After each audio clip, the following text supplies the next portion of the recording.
A day in my life as ambisyosong tapulan for today's video. Sa sobrang to ka-ambisyoso, niabot na ako ang printer nga gi-order. Dugay na kaayo namo ni nga pangarap. Sa una pa gyud pangarap na gyud nako ning printer. Wala pa ko nagtindahan.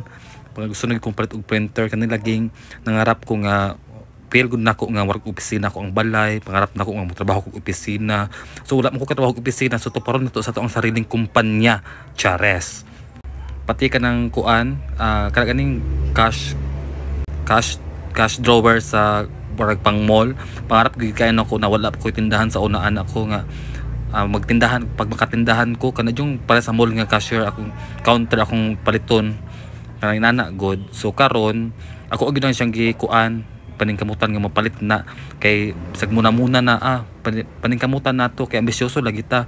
Pero kaning printer gamit man pud kaayo gud namo ni diri kay daghan man kaayo magpa-print diri mangita mangutana kung naay asay available nga mag-print unya sirado man ang tapad sa amo ang ginapa kaning printer diri sa tapad unya diri sa mo magbalik-balik og pangutana kung unsang oras mag-open.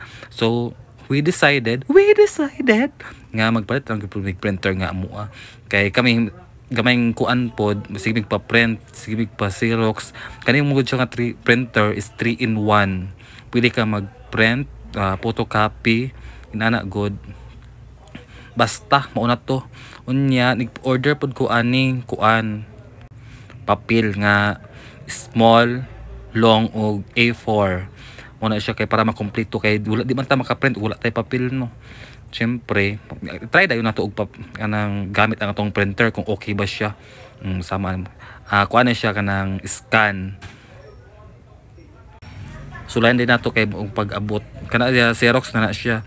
Pwede siya gamiton sa cellphone, palit lang kag OTG para connect sa imong cellphone ug ang printer. Edit lang kag unsa imong mga kuan, layout nimo kana scan na siya. Pwede ka mo scan og mga ID, mga unsa pa diha nyat.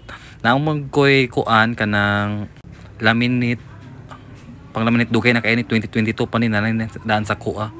Tapos nakoy laminating film lagi kay para maisa-isa na nato og palit atong mga pangarap mag-invest ta para sa atong tindahan pud ni siya gamit pud kaayo ni siya og kuan para personal use sa mga estudyante gamit kaayo ni siya para makatipid mo kung dili pa ma-afford ato lang sa mo sa mga printer sa iyang silingan bayad lang mo pwede pud mo diri sa amo anhin mo diri try nato nyo ano kay maistorya ang sawan ng istoryaan niyo nawan lang ng video.